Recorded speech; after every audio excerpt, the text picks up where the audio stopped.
Bloomberg Audio Studios. Podcasts, radio, news. Mr. Secretary, thank you very much for being here. David, good to be with you. We've heard from the President, Secretary of State, Secretary of Defense, Chairman of the Joint Chiefs. I'm curious at this point what your understanding is of the case this administration has made for the U.S. going to war against Iran. Well, look, the case keeps shifting, but the first thing to say is this, from my perspective. Once our men and women in uniform are engaged in an operation or in a war, my first thought is for their safety and for their success, irrespective of what I think about how we got there or even where this is going. So that's primarily what I'm thinking of. But having said that, we've heard a number of shifting rationales. But I think it's important to take into account that we've got to be able to hold multiple truths in our head at the same time. Is it a good thing that this Ayatollah is gone? Yes. Terrible tyrant. Is it a good thing, potentially at least, that Iran's nuclear program is, I guess, re-obliterated, because apparently it was obliterated last June, but maybe not so much because they had to re-obliterate it, or its missile program diminished, or its Navy sunk? Yes, but to do that and to take on the extraordinary risks that go with it, without having made the case with the American people, with citing imminent threats that apparently didn't exist, I think that's problematic. And the chances of unintended consequences taking hold in any situation like this are very real, very serious for our partners and allies in the region, and for ourselves, and of course for the Iranian people. I think a big question that everyone has is, okay, have we done regime change in Iran or just Ayatollah change, which is the way it looks right now? You brought up the argument that there was an imminent threat. In years past, you'd warned that there were a matter of weeks before Iran could develop fissile uranium. Is that an argument that's persuasive to you, so much as that's been made by the administration, that there was an imminent threat? It's an ironic argument in a number of ways. First, as I said, they claim to have obliterated the nuclear fissile material program back in June. And now we're told, actually, no, we didn't. And a number of us warned at the time that one of the reasons why military action against the nuclear program might not do the trick is that the Iranians were likely to start to rebuild, maybe rebuild deeper underground, where we couldn't get at it. Whether that was happening or to what extent, I don't know, because I'm not privy to that information, but at least that seems to be part of the rationale. The deeper irony, of course, is that we never should have been in this position insofar as the agreement that President Obama reached, the Iran nuclear deal, the so-called JCPOA, put Iran's nuclear program in a box. It made sure that Iran could not produce the fissile material needed for a nuclear weapon in less than a year. And so if they chose to break out of the box and go for that, we'd see it, and we'd have plenty of time to be able to do something about it. President Trump tore up that agreement, said he'd replace it with something better. He never did. And that's the road that we then wound up on that led to, in some ways, to where we are today with Iran, yes, dramatically advancing its production of fissile material so that breakout time moved from 1 year to a couple of weeks. But you don't only need fissile material, you actually need a weapon too. And I think, as has been publicly reported, our intelligence agencies and others, the IAEA, continue to conclude that Iran has not made a decision to actually weaponize. If and when they do, or if and when they did, most estimates had that timeline at a couple of years. There are different kinds of weapons, less sophisticated ones you could build on a quicker timeline. But the bottom line is that on the nuclear side, there was no imminent threat. There was, though, the fact that, yes, in terms of fissile material production, they'd gone from the Obama deal, more than a year, to a few weeks. The Supreme Leader, who's been killed, of course, warned in the run-up to this that if there were U.S. strikes, the U.S. risked a wider regional war. How has what's played out over these last few days, how does that compare to what you expected would happen here? I imagine in your old jobs, there were planning meetings and war games in which you kind of tried to figure out what might happen here. As we see this war widen, is that in keeping with what you expected when you heard the Supreme Leader warn of that? Well, look, it's certainly something that should have been anticipated. And what's one of the striking features so far is that Iran has launched far more missiles and far more drones at the Arab countries in the Gulf and in the region than it has even at Israel, disproportionately so. And in part, that's because we have bases and a presence there, but they've gone beyond that. They've gone at infrastructure that these countries have, the oil infrastructure. They want to try to inflict so much pain that we can't sustain the effort. And that's something that should have been anticipated. And David, I think we're looking at a couple of things going forward in terms of where does this go and how does this end. And it seems to me that there are two critical factors to look at: markets and munitions. Markets. Where are the oil markets? Where's the stock market?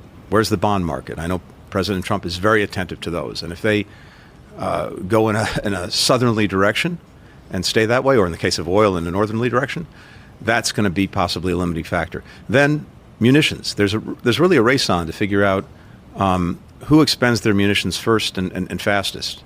The Iranians put us in a position where we've used up a lot of interceptors to deal with defense, or even our offensive missiles to take out their launchers, or conversely, did they run out and we still have what we need?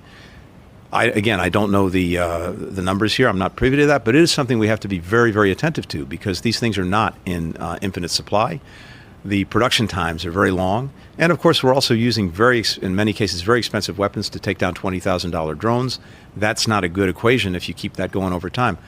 What I'm worried about, one of the things I'm worried about, and this gets to the second and third order consequences, is we so deplete our arsenal, and it takes a long time to rebuild it, that puts us in a disadvantageous position when it comes to, say, a China or a Russia. All of those things need to be factored in. And again, it's one of the reasons why, if you're going to undertake something like this, you've got to make sure that you've factored all of that in. And again, it really should start with explaining to the American people why you're doing something, why it's necessary, why now. Do you see an off-ramp anywhere at this point? I do, in the sense that, one, as I said, I think the off-ramp will be governed by this question of munitions and markets. Mm-hmm. And then what is that off-ramp? I think the president may simply declare victory. He'll say, got rid of the Ayatollah. We diminished or degraded or destroyed their nuclear program. Again, we did the same thing to the missile program. We did the same thing to the Navy. And as to the regime, well, over to the Iranian people. Good luck to them. Hope they succeed. And if they don't, it's their fault. If they do, we'll take the credit. How Iran responds to that remains to be seen. And for the regime, survival is success. Right now, the expectation seems to be, at least as has been reported, that the Ayatollah's son is his successor. He's very tied into the IRGC. And so you may have a situation where, much as we want, and everyone should want to see a change in that regime, we have, regime change without regime change. Status quo. Status quo, and even potentially even worse, because it may simply ultimately reinforce the IRGC, the military, mm-hmm. the specialized military. And part of the problem with these things is that it's very hard to produce regime change from outside. You can't bomb your way to it. We've had a lot of experience with that, and not such good experience over the last 20 years. It's even not so likely to come from the streets, even with the extraordinarily courageous Iranian people. It's more likely to come from kind of within the palace. And then it could go in any one of multiple directions. You could get more pragmatic people, not good guys, but more pragmatic people who are open to curbing the excesses of the regime, focusing at home instead of focusing abroad, doing deals. But right now, it looks more likely that you're going to have hardliners. And the Who had a song way back in the 60s or 70s. Here's to the new boss, same as the old boss. That seems to be right now, at least, where we're headed. You've warned of the dangers of U.S. intervention many times. In 2024, you spoke at the Council on Foreign Relations, and you said, effectively, I think if we look at the last 20 years, our experiments in regime change have not exactly been resounding successes. CNN is reporting that the U.S. is considering arming the Kurds. Yeah. In Iran, Bloomberg hasn't confirmed that reporting. When you hear that, what red flags does that raise for you? Oh, the red flag it raises is this could be Syria redux, or it could be Libya redux. You've got, Iran is a country where the Shiites make up less than half of the population. You have all sorts of other groups, including Kurds, Azeris, others, who make up the bulk of the population. You could see the country fracturing, imploding, or even exploding with refugees and migration, with the exporting of some of their problems, with extremist groups taking hold in one part or another. It's incredibly fraught and incredibly dangerous. And as sympathetic as I am to the Kurds, who've been incredible partners for us, and incredibly brave, I don't think that getting into the business of arming these groups is ultimately going to be a good thing. And then you're going to have other countries that pick their partners inside. And again, you wind up with something like Syria, something like Libya. Let's talk a bit about diplomacy. The president posted on Truth Social, they want to talk, referring to the Iranians. I said too late. Yeah. Is it too late for there to be a diplomatic solution or to have those conversations at this point? No, this I think it's never too late for diplomacy. The question is there a good moment? Is this the right moment for it? I would hope so, because on one level, the Iranians have never been weaker, at least not in recent memory, militarily, politically at home, diplomatically abroad. And their proxies are for the most part gone or vastly diminished. So that's why I was hopeful before this action started that maybe they actually would get a renewed nuclear deal, because Iran had a very weak hand to play. So I think there is a possibility of doing that. Whatever the new regime is, or the continuation of the existing regime is ready to do that, wants to do that, to be determined. It also depends on what the Trump administration wants to do, and I imagine Israel is going to have a say in this as well. As the administration was marshaling all of this military might to the Middle East, you had Jared Kushner, the president's son-in-law, Steve Witkoff, his longtime friend, now envoy to many conflicts and regions, meeting in Geneva, in meetings mediated by the Omanis.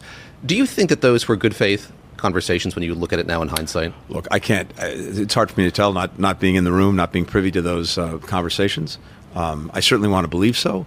I don't know, as you know, I think Jared Kushner, Steve Witkoff are very able negotiators, but it was not clear to me that the expertise was also with them, which is very necessary when you're dealing with nuclear matters. When we did the JCPOA, we had very senior diplomats, but we had tremendous technical expertise at hand, because it's complicated stuff, and you want to make sure you're not making a mistake. So I'm not sure who was actually in the room, and whether the people in the room could fully evaluate and assess, is this a good deal, is this a bad deal? And I've heard different versions of what the Iranians were actually willing to do, not willing to do, different versions of what we were willing to do or not willing to do. Not being there, it's hard to tell. But David, when President Trump tore up the JCPOA back in the day, first term, he said he wanted to replace it with a better deal. And I think there was actually an opportunity to do that, because Iran was in so much of a weaker position now than it was back when President Obama negotiated the deal. You, of course, are a professional diplomat. You've dealt with the Iranians directly. And I'm curious if you think that Steve Witkoff, Jared Kushner were at some sort of inherent disadvantage in those talks, because you had professional diplomats on one side and they were on the other. This isn't what they've done their entire lives. Look, a number of the Iranians have been doing this for a long time, and when we change administrations, we change out the people who are doing these issues, and there's a certain learning curve, and you have to get up to speed and become genuinely expert in things. Again, that's why I think it's so important to make sure that you have the experts with you, because they're the continuity. The Iranians have continuity because it's usually the same cast of characters, the same guys that have been doing this for a long time. Aranchi, the foreign minister, was Zarif's, the then foreign minister's deputy back then, so he knows what he's doing. I'm curious what you are thinking as you watch the chaos unfolding in the Middle East, particularly with Americans who would like to leave and are being told different things. It seems like there is no easy out, for lack of a better term, for them to get out of the region. What has happened there as you see it? What needs to happen to make it so that Americans can get back to the United States? Well, it's not very America first to put American citizens last. And that seems to be what happened. I mean, it was not until days into this that the administration thought about maybe getting some planes out there to try to get people out a little bit late. And when people, at least initially, were asking for help, calling for help, the answer they got was basically, get out, but we can't help you. When after October 7th, in the days immediately after October 7th, we surged charter airplanes to Israel, boats, cruise ships that could ferry the potentially tens of thousands of dual nationals who were there out of harm's way to Cyprus when it came to boats, and as long as the airport was operating, to various places. The boats were there because we thought the airports might be shut down. All of that happened, very quickly, and this was in response to something. We obviously didn't know it was coming, and so I think doing this after the fact, in a not very planned way, especially when you're the initiator, is unfortunate.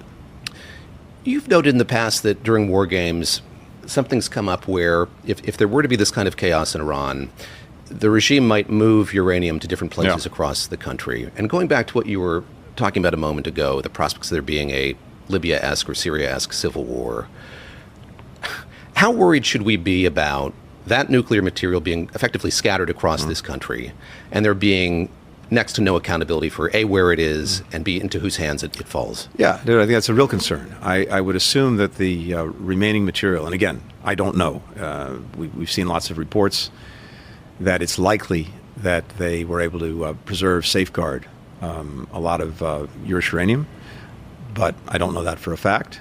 I would assume that they've tried to disperse it, as you said, presumably in places that the regime has some control over. But if the country winds up in some kind of civil war, that's a real concern and something that we have to factor into our thinking. If we're going to start, dropping matches there in terms of arming various groups, we better watch out in terms of getting what we wish for.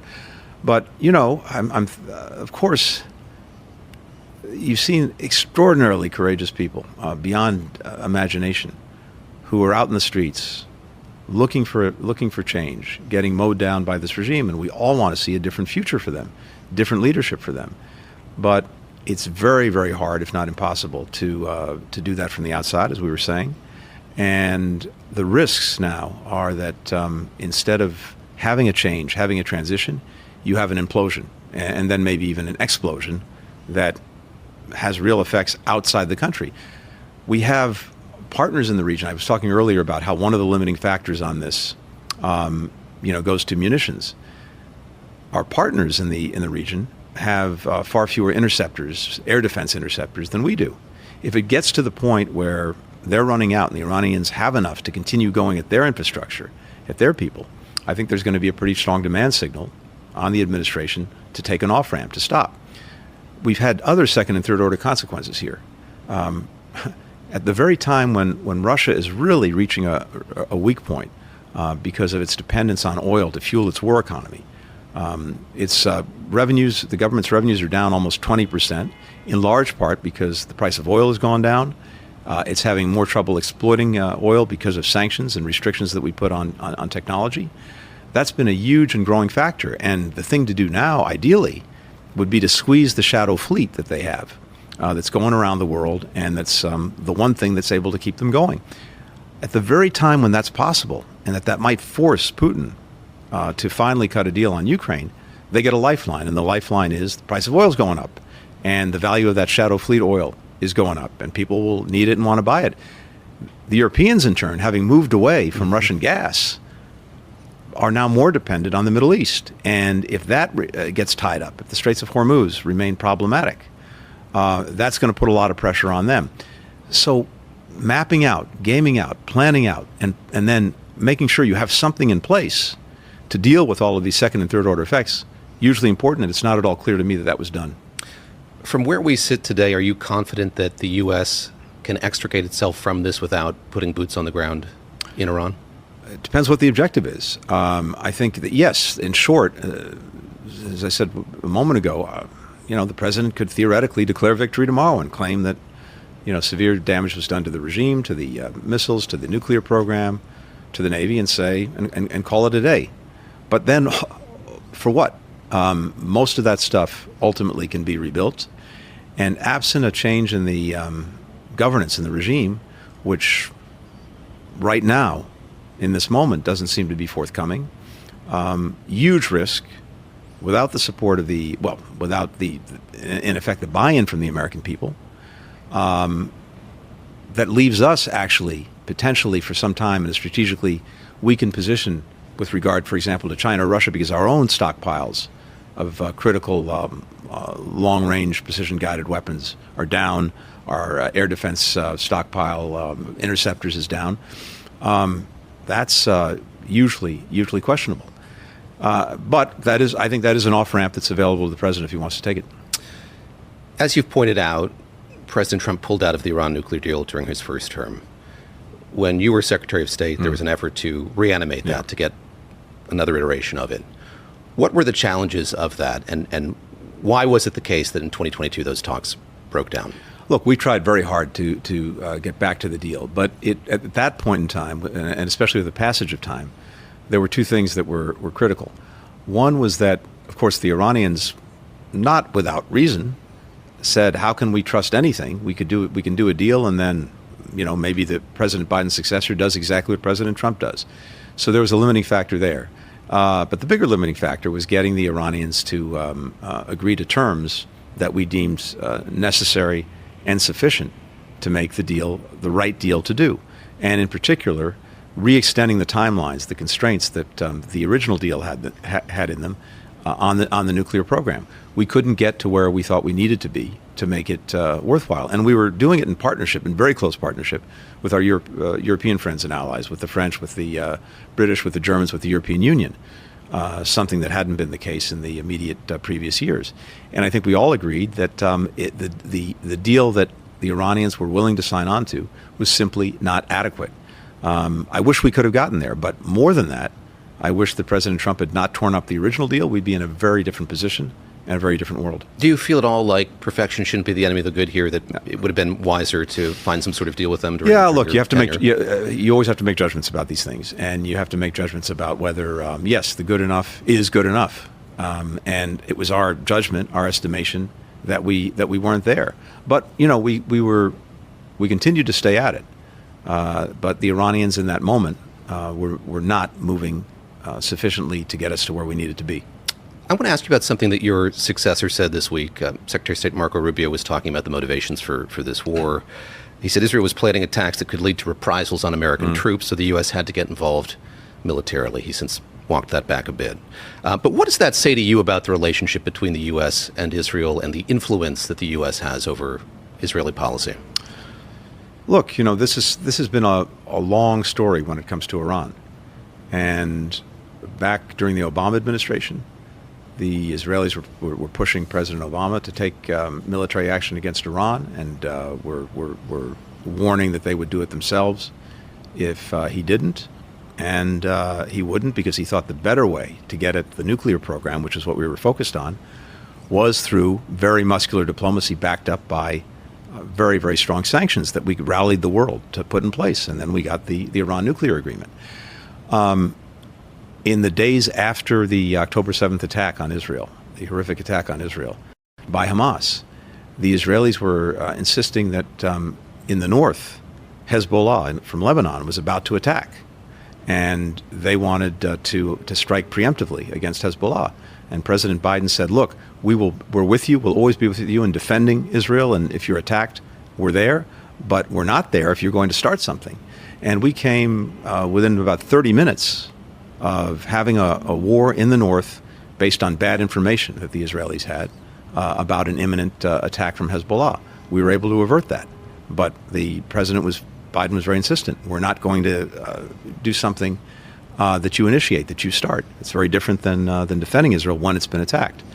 I can't speak to what the dynamic was this time. I heard that. Then it was walked back. The president said it was the other way around. There's been a shifting rationale, a shifting explanation for why this, why now. And again, that's why it's so important to have ideally laid this out before the American people and our partners and allies. We might have had less friction with them if there was a compelling case to be made, to make sure that we laid that out in advance and had them with us on the takeoff, not mid-flight or on the landing. You have faced protesters when you've given speeches. I remember there was an interruption in the press briefing room at the State Department when you were giving remarks. And the criticism you faced has been you and the administration, the Biden administration, effectively gave cover to Israel and Prime Minister Netanyahu for them to prosecute the war that they prosecuted in Gaza that led to 75,000 people dying. In hindsight, do you regret not exerting more pressure on or trying to do more to constrain, yes, Israel, but principally the Prime Minister in that war? Look, David, when there's been such terrible loss, such terrible suffering, when so many innocent people, Palestinian men, women, and children, lost their lives, you're always going to ask yourself, I always ask myself, could we, should we have done something different? And we had to make judgments in the moment to try to achieve a number of objectives. And in a way, I should really start with where we ended, which is we ended with a ceasefire that we handed off to the Trump administration. We ended with the hostages coming out, prisoners being released from Israeli jails, tens of thousands of trucks going into Gaza.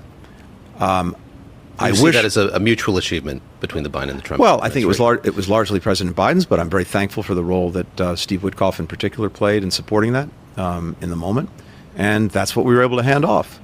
And then in that agreement, in the ceasefire agreement, it was for 6 weeks, and during those 6 weeks, the notion was that the parties would negotiate the terms of an enduring ceasefire. That didn't happen. They went back to war, and then finally, President Trump, 8 or 9 months later, landed this the current ceasefire. But do I wish that we could have gotten that sooner with less suffering? Absolutely. But there were a lot of things that were going on that we had to factor in. One was we were trying, obviously, to make sure that October 7th could never happen again.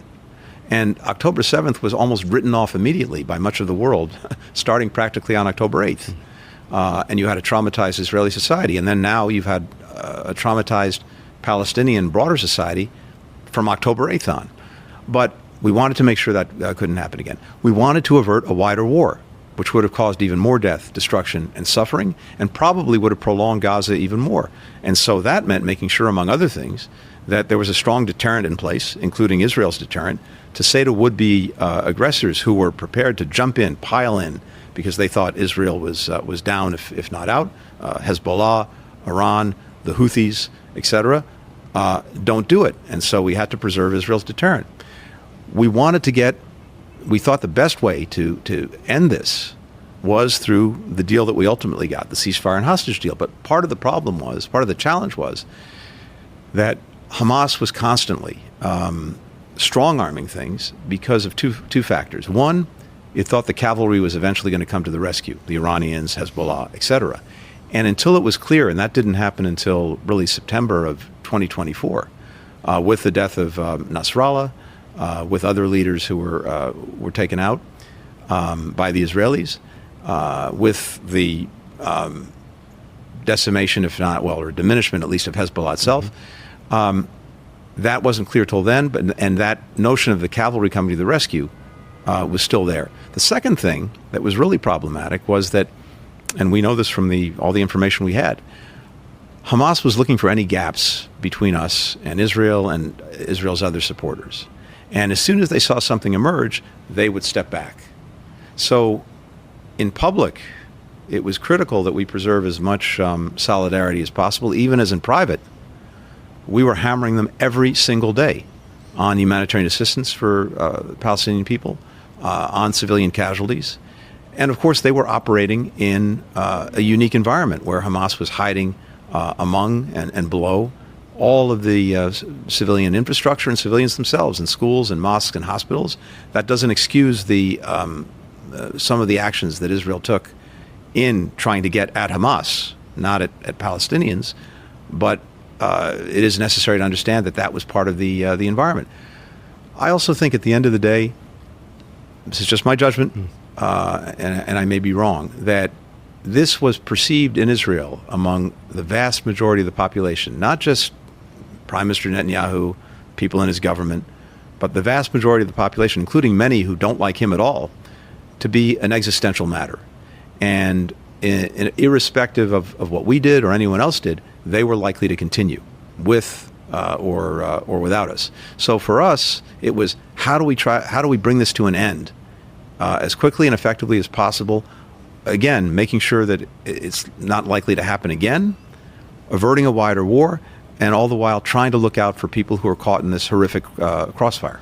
Is it wrong to look at this as a continuum that Prime Minister Netanyahu is able to prosecute the war in the way in which he wanted? That led him to feel emboldened enough to take these strikes in concert with the United States? Certainly, there's a profound connection there, because I think in the past he has probably been reluctant to go at Iran directly because of the threat of retaliation or response from Hezbollah. But with Hezbollah vastly diminished, even though they did respond, not in such a significant way. And by the way, something truly remarkable: the president, the prime minister of Lebanon, denounced Hezbollah for getting into this and firing at Israel. That's remarkable. But for sure, I think the Israelis, yes, were in a position where something they hesitated to do in the past, that is direct confrontation with Iran because of the likelihood that others would get in and go at them, that was taken away. And that did open the door to them doing what they've done. I want to wrap up with where this leaves us, where this leaves the world. And Prime Minister Mark Carney of Canada spoke recently, and he said this is just another example of what he's talked about before, this rupture in the global order. Yeah. That's happened on two counts here. There have been two failures, the first of which was the multilateral institutions that we've relied on weren't able to constrain Iran effectively. That's one. The second is you have the U.S. and Israel now going it together without the consent of the UN or other multilateral institutions. Do you agree with him as he talks about the way that hegemony, the global order, has changed?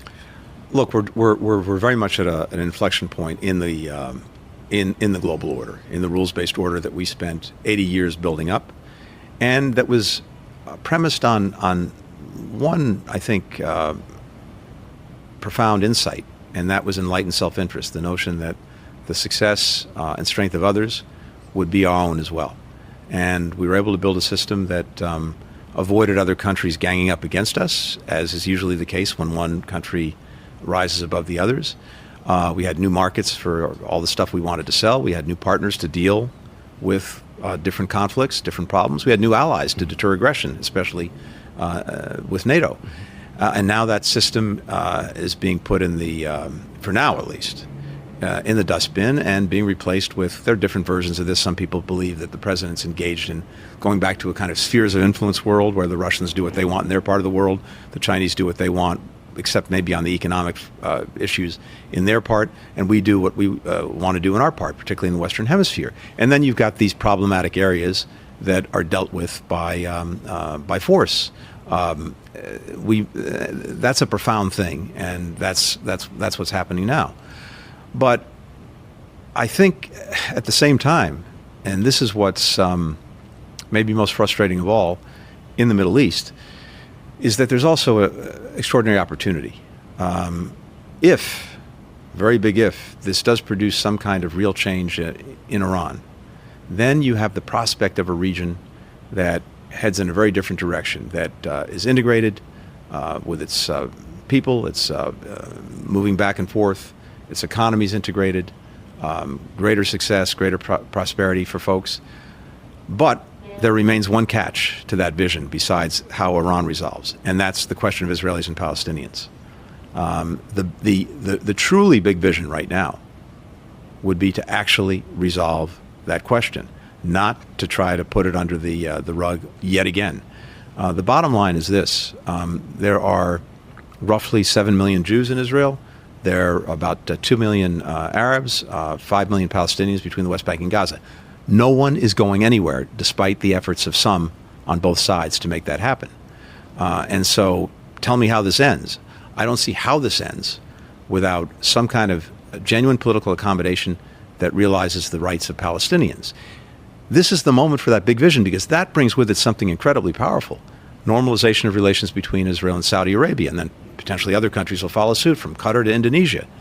And then if the Iranian problem is diminished, and Iran really has to face a choice between being a pariah gadfly or mending its ways, I think that's the most likely way we're actually going to see real change. Unfortunately, tragically, given the trauma on all sides after October 7th, on the Israeli side and among Palestinians, it's awfully hard to get there. But that's where you need people of vision to try to move things in that direction.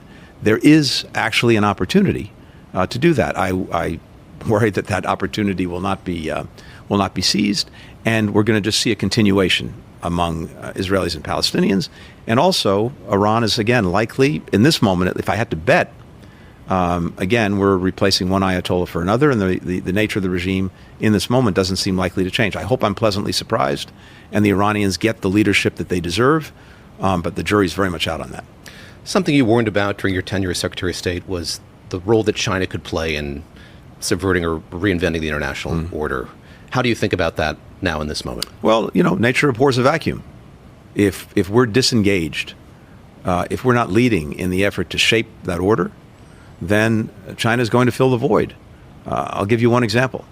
During the Biden administration, the president took the lead in working with all of the frontier AI companies on getting voluntary commitments on safety and security for these AI, artificial intelligence products that were being rolled out, to make sure that they were adequately tested, that there was transparency, and that the guardrails were put in against the misuse or abuse of something that has such extraordinary positive potential, but also has real potential downsides. And then we took that around the world, and we got the G7 to endorse it. We went to the United Nations. We got the first resolution ever on artificial intelligence from the entire United Nations. We were leading the effort to carry AI forward in a way that would conform to our norms and basically have them adopted by the world. Then the administration got out of that business and said, no, it's just the Wild West, and it's too important that our companies be able to do whatever they want to do, whenever they want to do it, however they want to do it, because the competition with China is what matters the most. But who picked up the banner on AI safety and security? China did. There was a conference in Shanghai. Many of the other AI players from the United Kingdom to Singapore to others were there. And China may be the one that's shaping some of these norms and rules, but to its liking, not to ours. So, there's as I've seen it again and again and again, if we're disengaged, if we're not leading, then either someone else is, and most likely that's going to be China, or no one else is, and then you're going to have a vacuum that's filled by bad things before it's filled with good things. The flip side of that coin, David, is we've got to be doing it with allies and partners. We need, in all of these problem areas, to be working in concert. Whether it's dealing with the problems that China poses, we're much stronger when we're allied and partnered. We successfully align countries around the world in dealing with some of the challenges that China posed economically and on technology. When we're dealing with China alone, we're 20 or 25% of world GDP. When we're aligned with the Europeans, with Japan, Korea, India, we're suddenly 50 or 60%. That's a lot harder, bigger weight that China has to account for. And what I worry now is that as a result of so many of the decisions that the administration has taken that have alienated allies and partners, that have treated them worse than our adversaries, we're heading to a world where, as much as these other countries want to work with us, they are looking for ways to work around us, to make sure that they're never caught in this position again where the United States can bully them into doing something it wants and they don't want. 70% of Germans in a poll the other day said they see the United States as an adversary. 16% of Europeans now see us not as a friendly country. Similar numbers when it comes to Canada and Mexico. Similar numbers when it comes to South Korea and Japan. That's not going to be a good world for the United States. In the first instance, yes, someone might take a knee because they have no choice, but then they're going to make sure that they do everything possible not to put themselves in that position again, where the United States with a tariff can hammer them into doing something that's not in their interest.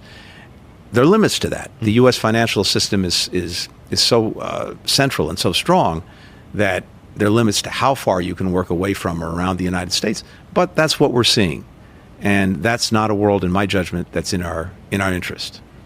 Last question is, what this war in Iran means for President Trump's other ambitions, be that Cuba, be that Greenland, continued project in Venezuela. How do you think about what this may or may not lead to?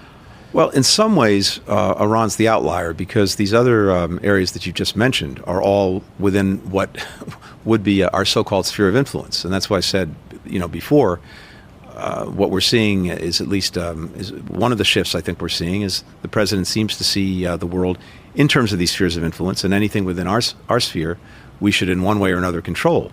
And there's kind of a very 19th century view that actually controlling the territory is the most important thing. Never mind that there's absolutely no need to do that. I mean, in the case of Greenland, simply asking would have gotten the right answer in terms of putting more military forces there or striking deals on their raw materials. But that world, a spheres of influence world, where the big guys on the block, and it is guys in this view, get to do what they want in their area. That's the way things were for much of the latter part of the 19th century, but it didn't end well. We ultimately end up with World War I. What happens? The big countries always want more elbow room, and so they rub up against the other sphere, and that produces conflict. The smaller countries within a sphere, they get to a point where they don't like it, and they band together and try to build their own strength to take on the hegemon. The people within the country exerting that hegemony, typically it's in non-democratic countries, they conclude that this is not the life that I want to live and rebel against it. And then if you have a system where you've got these spheres of influence, and one of these spheres is controlled by a democracy like the United States, and the others are controlled by autocracies, the autocracies at the end of the day can't abide the success of democracies, because in a world of instantaneous communications, their people get to see what's happening and conclude, oh, life looks a lot better there.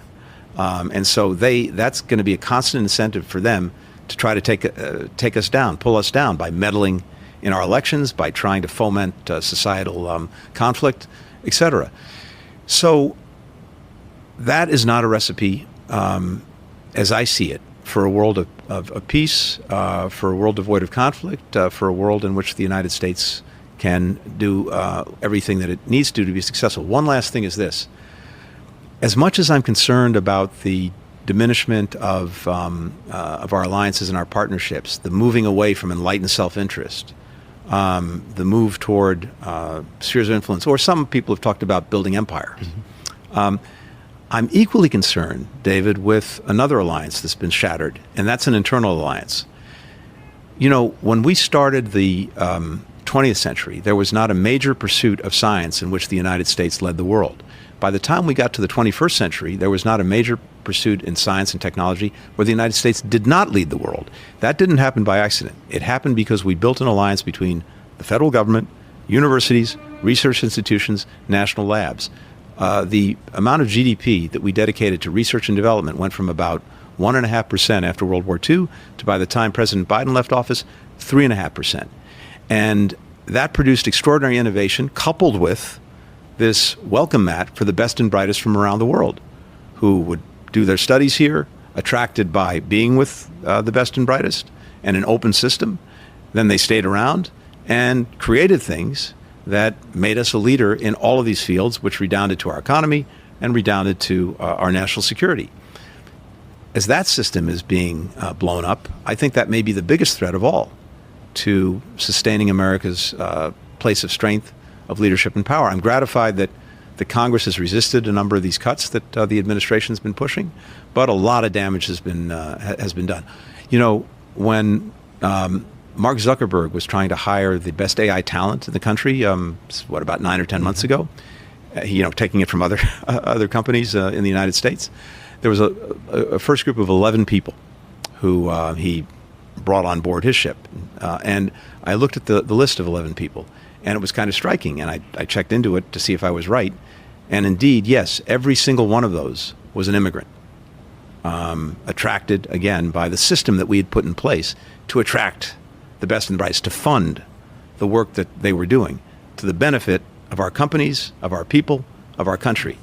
If we lose that, we lose a lot. Mr. Secretary, thank you very much. Great to be with you.